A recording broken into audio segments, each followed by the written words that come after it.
Welcome back to the 3x5 Live Podcast. This is Nashi, This is Daddy. and we are coming to you live. Hi. Hello world, wake me up to another good morning, time to go. Oh, we are all looking for adventure. We are all looking for adventure. We are all Thank you for the intro, Nash James. That's a little future podcaster we got Right there. in the makings. In the makings. So on this podcast, one topic we try to hit on is mindset. And I would say that today's podcast is tied to mindset. I agree with you 100%. And this is a topic that's actually come up when we talked about the universe a few weeks ago. This has come up for me in conversations with some of my grad students. This has come up in just like, I think we actually said this terminology in that universe podcast. But we wanted to talk about the topic of everything is figureoutable. And hold on, I must say, you live this. You do. I do. You heard Marie, right? Marie? Yeah, Marie Forleo. Yeah. Mention this, or you read the book, I'm sorry. And like you repeat this probably every other week, I would say. Yeah, because I truly believe that everything is figureoutable. I did not coin that term. Marie Forleo, who wrote that book, did. But I think that especially now in our age of information, like there's so much information available to us that anytime I find myself stuck or like scratching my head with a problem or something that's going on in my world, I will use the internet or I will figure it out. Like over COVID, I became, the hairdresser to my family. Yes. Never before in my life had I cut hair, but now I am. Saves me $45 a cut. See this? I cut everybody's hair in my household. Like it. And I figured that was figureoutable, right? Or with our renos that we've done, there are a lot of times where something, happens and Well, you still haven't figured out plumbing. no, I don't want to figure out plumbing. I'm just throwing it But out everything there. is figureoutable. So if I really wanted to, You forced me to figure out the plumbing. Yes. I don't appreciate that. But in other things, I definitely tried to keep Well, that let's mindset. dive into So let's this. talk about this. We thought that it was a subject that might be helpful to you.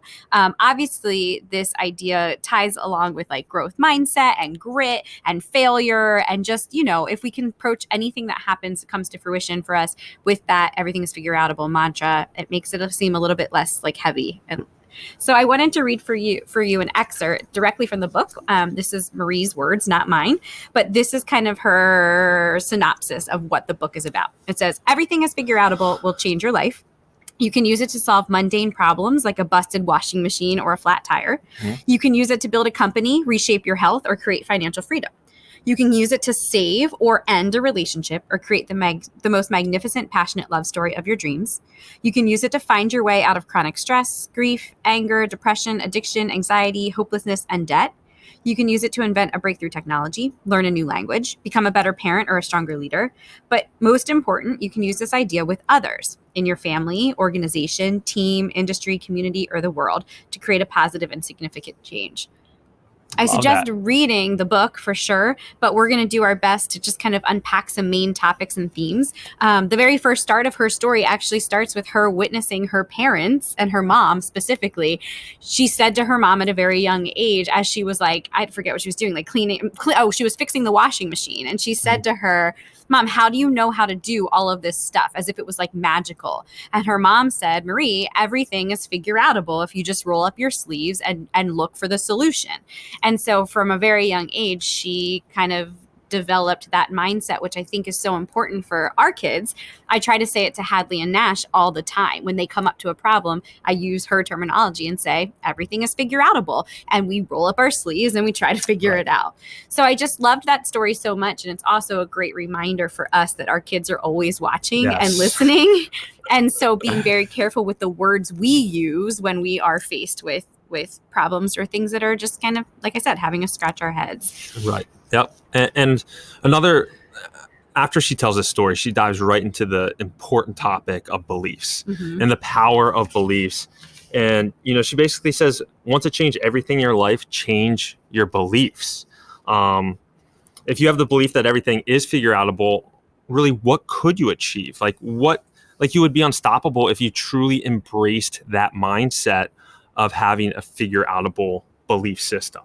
And even an exercise that she mentions in the book is to like literally write down, and we've talked about so much the power of writing stuff down, but write down what is your number one biggest challenge that you're facing right now. And then right underneath of it, write everything is figureoutable.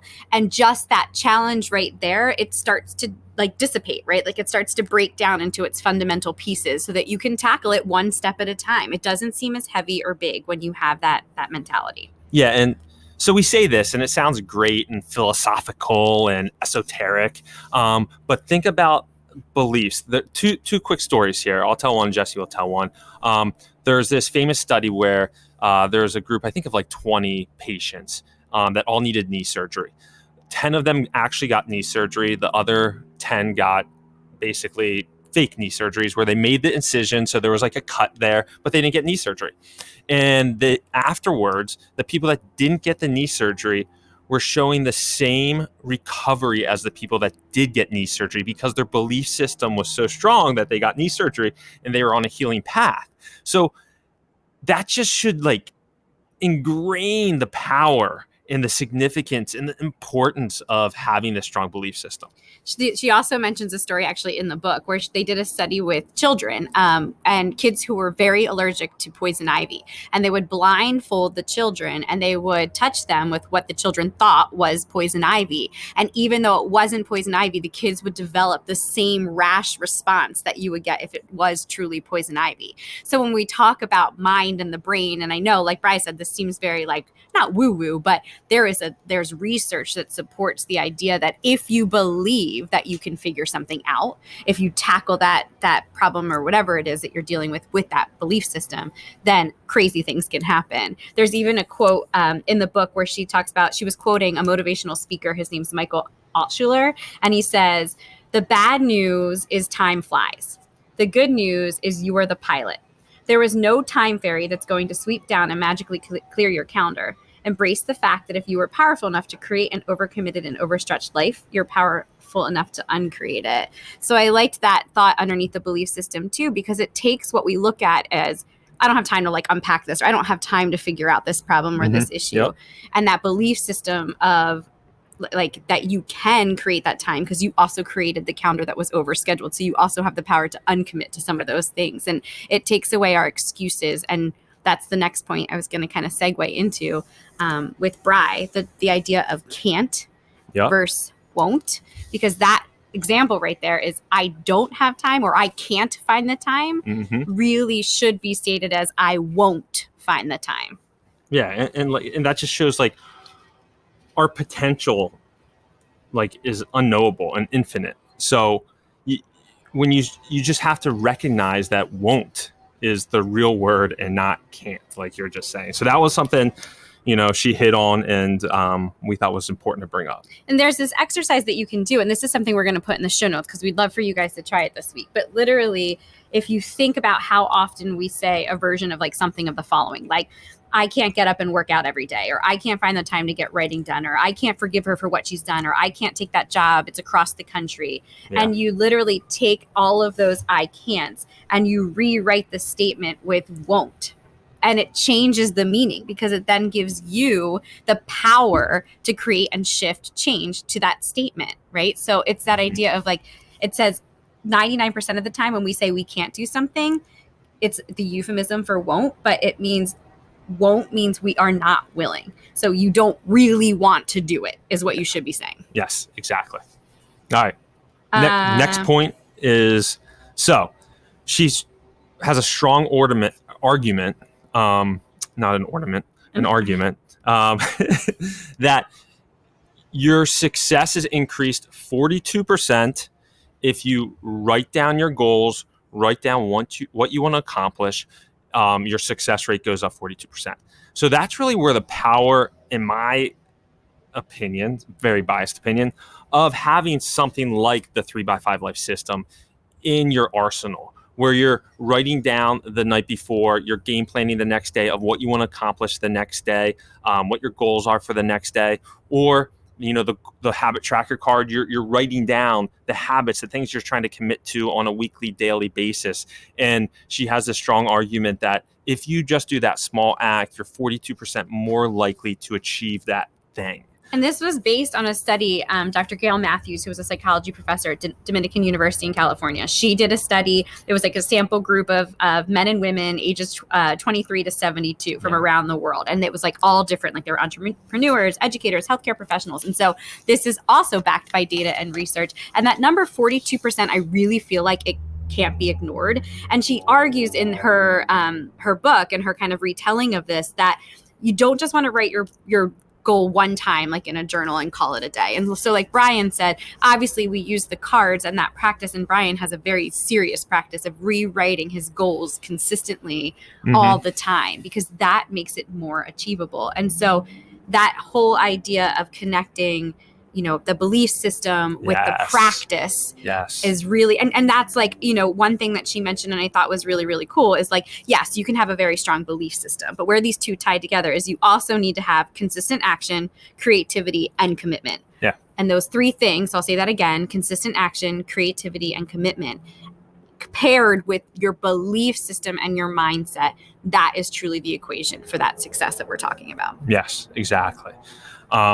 And then she bookends it with this what made me a believer, is growth is right outside your comfort zone, and your infinite potential exists on the other side of your comfort zone. I mean, I preach this all the time.